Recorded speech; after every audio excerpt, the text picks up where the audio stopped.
Hello friends, आप देख रहे हैं सरकारी जॉब भर्ती और मैं हूं हेमंत साहू। दोस्तों, आज का टॉपिक है खाद्य निरीक्षक भर्ती का प्रैक्टिस सेट नंबर 18। यानी कि ऑलरेडी मैंने यूट्यूब पर 17 वीडियो इसका जो फूड इंस्पेक्टर का पहले से अपलोड करके रख दिया है। अगर आपने नहीं देखा है तो हमारे चैनल पर जाइए, जाने के बाद सब्सक्राइब करके सभी वीडियो को आप देख सकते हैं। तो चलते हैं वीडियो की तरफ। दोस्तों, अगर वीडियो का जो आपको पीडीएफ चाहिए तो हमारे टेलीग्राम चैनल पर ज्वाइन करना, और ज्वाइन करने के बाद वहाँ से जितने भी पीडीएफ है आप वहाँ से डाउनलोड कर सकते हैं। तो चलते हैं वीडियो की तरफ। जो कल का क्वेश्चन था उसका बता देता हूँ मैं आंसर कि 2022 में गणतंत्र दिवस पर छत्तीसगढ़ की कौन सी झांकी का प्रदर्शन हुआ। तो फिर कौन सी झांकी का प्रदर्शन हुआ, तो इसका आंसर आ जाएगा गोधन न्याय योजना का। गोधन न्याय योजना का जो झांकी है वहां पर प्रदर्शित हुआ। पहला क्वेश्चन है, आपात और आपदा प्रभावित व्यक्तियों के लिए पोषाहार सहायता का उल्लेख किस धारा में है। एक चीज बता देता हूँ, अभी का जो 1 से लेकर 10 तक जो क्वेश्चन है फूड इंस्पेक्टर का, वो 2012 जो छत्तीसगढ़ खाद्य सुरक्षा अधिनियम है उसके तहत का सभी क्वेश्चन आंसर है इसका। पहला क्वेश्चन है कि आपात और आपदा प्रभावित व्यक्तियों के लिए पोषाहार सहायता का उल्लेख किस धारा में है। तो कौन सी धारा में है? धारा 9 में है। नेक्स्ट है भूख की दशा में राहत प्रदान करने की हेतु मार्गदर्शिका तैयार करती है। तो कौन तैयार करती है इसको? तो फिर राज्य सरकार द्वारा तैयार किया जाता है। नेक्स्ट है भूख की दशा में राहत प्रदान करने हेतु मार्गदर्शिका का उल्लेख है। तो कौन सी धारा में इसका उल्लेख किया गया है? तो इसका आंसर आ जाएगा धारा 10 में। दोस्तों, धारा संबंधित मैंने आपको पहले कहा था कि इसका जो लास्ट का 5 दिन बचा रहेगा उसमें जो है जितने भी जो खाद्य सुरक्षा अधिनियम बना है उसका जो है अध्याय और उसके जो धारा से संबंधित मेन जो हेडिंग है उसी को आप लोगों के लिए ला दूंगा। तो वो एक तरह से कह सकते हैं कि बूस्टर डोज होगा। ठीक है, आप लोगों के लिए जो 30 क्वेश्चन है, जो 30 आंसर क्वेश्चन आएगा अपने एग्जाम में, तो फिर उस आधार पे जो है उससे संबंधित बहुत ही आपको हेल्पफुल होगा। नेक्स्ट क्वेश्चन है, भूख की दशा में राहत प्रदान करने का उत्तरदायी होता है। तो भूख की दशा में राहत प्रदान करने की उत्तरदायी किसके पास होता है? देख, वहां पर अगर त्वरित राहत प्रदान करना किसके पास होता है? स्थानीय निकाय की। हालांकि यहाँ जो राज्य सरकार द्वारा किया जाता है, लेकिन त्वरित जो निकाय वह सहायता प्रदान करना है तो वहाँ स्थानीय निकाय की होती है। नेक्स्ट है, भूख से तत्काल राहत के संबंध में सही। तो भूख से तत्काल अगर राहत दिया जाए तो उससे संबंधित क्या चीज है? तो उससे संबंधित है, यहाँ तीनों आ जाएगा। ठीक है, यहाँ सभी सही है, यानी कि दोनों सही है। पहचान किए गए व्यक्तियों को 6 माह तक 2 समय का भोजन निःशुल्क प्रदान किया जाएगा, और साथ ही अन्य कोई राहत जो राज्य सरकार द्वारा कहे उसको जो है प्रदान किया जाएगा। नेक्स्ट है, विशेष कमजोर सामाजिक समूहों में शामिल नहीं होते। तो विशेष कमजोर सामाजिक समूहों में कौन शामिल नहीं होते? तो इसका आंसर आ जाएगा भूमिहीन कृषि मजदूरों के समस्त परिवार यहाँ जो है शामिल नहीं होते। उसके बाद जो ऑप्शन क्या है इसका? ऐसे परिवार जिसके मुखिया विधवा या एकाकी महिला हो, या फिर ऐसे परिवार जिसका मुखिया लाइलाज बीमारी से पीड़ित हो, या फिर ऐसे परिवार जिसके मुखिया का निःशक्त व्यक्ति हो। तो फिर यहाँ जो है शामिल होता है। लेकिन जो भूमिहीन कृषि मजदूर के समस्त परिवार जो है इसमें विशेष कमजोर सामाजिक समूह में शामिल नहीं होता। नेक्स्ट है, प्राथमिक परिवार की सूची में शामिल नहीं होते। तो प्राथमिक परिवार की जो सूची है उसमें कौन शामिल नहीं होते? तो इसका आंसर आ जाएगा सेकंड नंबर। ऐसे परिवार जिनके मुखिया विमुक्त बंधुआ मजदूर है वहाँ शामिल नहीं होते, बल्कि उसकी जगह कौन शामिल होते हैं कि मुख्यमंत्री खाद्यान्न सहायता योजना के अंतर्गत जो पात्र सदस्य है वो शामिल होते हैं, और भूमिहीन कृषि मजदूरों के जो सदस्य है टोटल सदस्य वो शामिल होते हैं, और जो सीमांत एवं लघु कृषकों की जो परिवार है वहाँ शामिल होते हैं। स्थायी निकायों के भूमिका के संबंध में सही नहीं है। तो इसकी जो भूमिका के संबंध में कौन सा सही नहीं है? तो इसका आंसर आ जाएगा अभिलेखों की पूर्ण पारदर्शिता। तो अभिलेखों की जो भी पूर्ण पारदर्शिता है यहाँ संबंध नहीं रखता। किसमें? स्थायी निकायों की जो भूमिका है। तो स्थायी निकायों की भूमिका में कौन से संबंध रखते हैं कि पात्र परिवारों की पहचान करना और जो पात्र परिवारों को राशन कार्ड जारी करना, ये जो है स्थायी निकायों की भूमिका से संबंध रखते हैं। और थर्ड भी। नेक्स्ट है, निगरानी समितियों की कितनी संख्या होती है? तो फिर निगरानी समितियों की कितनी संख्या होती है? तो इसकी संख्या होती है 4 जो है निगरानी समितियों की संख्या होती है। नेक्स्ट है, छत्तीसगढ़ खाद्य सुरक्षा अधिनियम 2012 के तहत लक्षित सार्वजनिक वितरण प्रणाली में सुधार करने की शक्ति किसे प्राप्त है? तो सुधार करने की शक्ति किसे प्राप्त है? यहाँ जो है राज्य सरकार को हो, क्योंकि छत्तीसगढ़ खाद्य सुरक्षा अधिनियम 2012 इसको छत्तीसगढ़ सरकार ने खुद बनाया है, तो इसके जो सुधार करने की जो प्रक्रिया है वहाँ राज्य सरकार के हाथों में रहती है। नेक्स्ट है तानसेन का मूल नाम था, तो तानसेन का जो मूल नाम क्या था? तो इसका आंसर आ जाएगा रामतनु पांडे। जो रामतनु पांडे हैं वहाँ तानसेन का मूल नाम है। नेक्स्ट है रौफ किस राज्य की प्रमुख नृत्य शैली है? तो रौफ जो है कौन से राज्य के जो प्रमुख नृत्य शैली है, बहुत ही इंपॉर्टेंट है, कई बार क्वेश्चन में यहाँ आ चुका है। तो दोस्तों इसका आंसर आ जाएगा जम्मू कश्मीर। जम्मू कश्मीर जो है रौफ जो नृत्य है, जो प्रमुख नृत्य है वहाँ जम्मू कश्मीर से संबंधित है। नेक्स्ट कर्मा लोक नृत्य भारत के किस राज्य में प्रचलित है? तो भारत के कौन सा राज्य है जहाँ पर कर्मा लोक नृत्य का मतलब इसको किया जाता है? तो फिर इसका आंसर आ जाएगा छत्तीसगढ़। छत्तीसगढ़ ऐसा राज्य है जहाँ पर कर्मा लोक नृत्य का किया जाता है। नेक्स्ट है सबसे प्राचीन वाद्य यंत्र है, तो सबसे प्राचीन वाद्य यंत्र कौन से हैं? इसका आंसर आ जाएगा वीणा। वीणा जो है सबसे प्राचीन वाद्य यंत्र। नेक्स्ट है जब दूध को प्रबल ढंग से मथा जाता है तो उसमें से क्रीम किस कारण से अलग होती है? जब दूध को प्रबल ढंग से यानी कि जो मथा जाता है उससे, तो फिर उसमें जो क्रीम निकलता है तो कौन सी प्रक्रिया से होता है? तो फिर इसका आंसर आ जाएगा अपकेंद्री बल लगता है उसे, अपकेंद्री बल उसमें लगता है। ठीक है, जैसे कि दूध को अगर ऐसे मथा जाए तो फिर दूध का जो मात्रा है वो इधर मतलब बाहर की ओर फेंकाता है। ठीक है, बाहर की ओर यहाँ चला जाता है, तो इसको क्या बोलते हैं कि अपकेंद्री बल बोलते हैं। इसको जो है अपकेंद्री बल बोलते हैं। जैसे कि अगर कहे जाए कि वॉशिंग मशीन है, ठीक है, तो वॉशिंग मशीन में भी अपकेंद्री बल लगता है, तभी कपड़ा जो है धुलता है। तो दूध में जब अगर क्रीम निकालना है उसको तो फिर अपकेंद्री बल उसमें। नेक्स्ट है वर्षा की बूंद का आकार गोलाकार किस कारण से होता है? तो वर्षा की जो बूंद है वह गोलाकार किस कारण से होता है? तो इसका आंसर आ जाएगा पृष्ठ तनाव से। दोस्तों एक चीज़ बोलना चाहता हूँ, जैसे कि अभी मतलब 20 फरवरी को जो है एग्ज़ाम इसका ख़त्म हो जाएगा, उसके बाद के लिए आप लोगों के पास क्या ऑप्शन रहेगा? क्योंकि अभी छत्तीसगढ़ में जो है लगातार वैकेंसी निकलने वाला है, क्योंकि लगभग 2023 के मध्य में छत्तीसगढ़ में चुनाव होना है, इसलिए छत्तीसगढ़ चाहेगी कि जितना हो सके जॉब निकालना है। यानी कि अभी जो है सीजी का सब इंस्पेक्टर है और जो है पटवारी है, आमीन का पद है या छात्रावास अधीक्षक का है, तो फिर बहुत से पोस्ट निकलने वाला है। इसलिए मैं जब भी वीडियो डालता हूँ, चाहे कोई भी वीडियो हो, आप उसको पूरी तरह से देखना एक बार ज़रूर, क्योंकि अभी का जो वीडियो बता रहा हूँ ये तो 20 फरवरी तक से है, लेकिन उसके बाद के लिए क्या है, तो उसके बाद के लिए जो एक्स्ट्रा बताता हूँ वीडियो, तो आप उस वीडियो को पूरी तरह से देखना, क्योंकि जो भी एग्ज़ाम आने वाला है तो उसके हिसाब से मैं सभी वीडियो को बता रहा हूँ। 20 तारीख के बाद मैं जो है रीजनिंग का एक जो है नया चैप्टर चालू करूँगा, उसमें जो है रीजनिंग, क्योंकि हर एग्ज़ाम में जो 20 नंबर का पक्का इसमें रीजनिंग ही रहता है।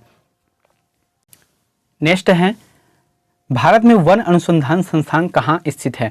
तो भारत में वन अनुसंधान संस्थान कहाँ स्थित है? तो इसका आंसर आ जाएगा देहरादून। दोस्तों यहाँ पर द रहेगा, ठीक है, वो दरअसल पीडीएफ करते वक्त इसका जो फॉन्ट कुछ चेंज हो जाता है। नेक्स्ट है मानव शरीर की किस ग्रंथि को मास्टर ग्रंथि कहा जाता है? तो मानव शरीर की कौन सी ग्रंथि है जिसे मास्टर ग्रंथि कहा जाता है? तो इसका आंसर आ जाएगा पीयूष ग्रंथि को। पीयूष ग्रंथि को मास्टर ग्रंथि कहा जाता है। नेक्स्ट है विटामिन ए का सर्वोच्च स्रोत किसमें पाया जाता है? तो विटामिन ए का सर्वोच्च स्रोत है वहाँ किसमें पाया जाता है? तो इसका आंसर आ जाएगा गाजर। गाजर में सबसे ज़्यादा जो है विटामिन ए पाया जाता है। नेक्स्ट है निम्न में से कौन से युग्मज सही नहीं है? अब आप इसमें देखना कि इसमें से कौन से युग्मज है जो सही नहीं है। तो फिर देखो यहाँ पर क्या है, ईडन गार्डन, ठीक है, ये क्रिकेट के स्टेडियम है जो कि कोलकाता में इसका आंसर दिया गया, तो ये भी सही है। और वानखेड़े स्टेडियम ये मुंबई में है, ये भी सही है। और जो चिन्नास्वामी स्टेडियम जो कि चेन्नई में दिया गया है ये गलत है, ठीक है। तो चिन्नास्वामी स्टेडियम कहाँ है? यहाँ है कर्नाटक के बेंगलोर में, जो बेंगलोर है वहाँ पर चिन्नास्वामी स्टेडियम है बेंगलोर में। और जो ग्रीन पार्क है वहाँ कानपुर में है। तो कुल मिलाकर देखा जाए तो तीसरा आंसर सही नहीं है। तो इसका आंसर क्या आ जाएगा? चेन्नई की जगह अगर यहाँ पर बेंगलोर रहता तो ये सही होता। नेक्स्ट है मुगल प्रशासन में मनसबदारी प्रणाली को किसने प्रारंभ किया? तो मुगल प्रशासन में मनसबदारी प्रणाली को किसने प्रारंभ किया? तो इसका आंसर आ जाएगा अकबर ने किया था। नेक्स्ट है सिखों के सैन्य संप्रदाय खालसा पंथ का प्रवर्तक किसने किया था? जो सिखों के जो सैन्य संप्रदाय हैं, खालसा पंथ जिसको कहा जाता है, उसका प्रवर्तन किसने किया था? तो इसका आंसर आ जाएगा गुरु गोविंद सिंह ने। गुरु गोविंद सिंह ने इसका प्रवर्तन किया था। नेक्स्ट है, कंप्यूटर का बुनियादी संरचना का विकास किया था। देखो कंप्यूटर का जो बुनियादी संरचना का विकास जो है, इसका आंसर आ जाएगा चार्ल्स बेबेज ने किया था, ठीक है। लेकिन जो आधुनिकीकरण किया गया है वहाँ जॉन मॉन न्यूमैन के द्वारा किया गया है। तो फिर क्वेश्चन के हिसाब से इसका आंसर क्या रहेगा? चार्ल्स बेबेज रहेगा। नेक्स्ट है, पैकमैन नामक प्रसिद्ध कंप्यूटर किस काम में लिया जाता है? तो फिर जो पैकमैन नामक जो कंप्यूटर बनाया गया था वहाँ किस काम के लिए बनाया गया था? तो इसका आंसर आ जाएगा सिर्फ खेल के लिए। खेल के लिए उसको जो है पैकमैन नामक जो कंप्यूटर है उसको बनाया गया था। नेक्स्ट है, चतुर्थ पीढ़ी का मुख्य अव्यय था। तो चतुर्थ पीढ़ी है उसमें कौन सा मतलब स्टोर के लिए उपयोग किया जाता था? तो इसका आंसर आ जाएगा वृहद एकीकृत पथ, यानी कि VLS का प्रयोग किया जाता था। नेक्स्ट है, आईसी चिप पर किसकी परत होती है? जो आईसी चिप लग रहता है, छोटा छोटा जो कंप्यूटर है, या फिर कह सकते हैं अपने मोबाइल में जो SD कार्ड रहता है, ठीक है, तो उसमें जो पीला पीला तत्व दिखता है वो कौन सा है? तो वहाँ जो है सिलिकॉन है, सिलिकॉन उसमें लगा रहते हैं। नेक्स्ट है, पहला कंप्यूटर माउस किसने बनाया था? तो पहला कंप्यूटर माउस किसने बनाया था? तो इसका आंसर आ जाएगा डगलस एंजेबल्ट। नेक्स्ट है, कलचुरी राजा मूलतः कहाँ के थे? तो छत्तीसगढ़ के जो कलचुरी राजा हुए वो मूलतः कहाँ के हुए थे? वो त्रिपुरी से थे।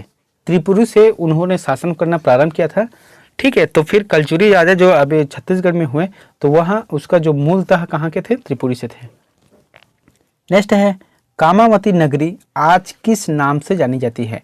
जो कामावती नगरी है जो पुराने समय में, उसको वर्तमान में किस नाम से जानी जाती है? तो इसको बोला जाता है डोंगरगढ़, ठीक है, डोंगरगढ़। यहाँ पर थोड़ी स्पेलिंग मिस्टेक हो गए हैं। नेक्स्ट है, यदि सरपंच अपने पद से त्याग पत्र देवे तो क्या होगा? ठीक है, अगर सरपंच जो है अपने कार्यकाल से पहले अगर त्याग पत्र दे देते हैं तो फिर क्या होगा? तो इसका आंसर आ जाएगा चौथा नंबर का, स्थापना सरपंच का निर्वाचन पंचों द्वारा किया जाएगा। यानी कि वहाँ के जो ग्राम पंचायत है उसके जो पंच है उसके द्वारा कुछ समय के लिए जो है स्थापना सरपंच की नियुक्ति की जाएगी। नेक्स्ट है, अलबका पहाड़ी कहाँ पर स्थित है? तो अलबका पहाड़ी कहाँ पर स्थित है? तो इसका आंसर आ जाएगा बीजापुर में स्थित है। नेक्स्ट है, निम्न में से कौन सा राज्य छत्तीसगढ़ की सीमा को नहीं छूता? तो छत्तीसगढ़ की सीमा को कौन सा राज्य नहीं छूता? तो इसका आंसर आ जाएगा कर्नाटक। तो छत्तीसगढ़ को कौन कौन से राज्य जो है सीमा को छूती है? इसका 7 राज्य हैं। नेक्स्ट है, कौन शिवनाथ नदी की सहायक नदी है?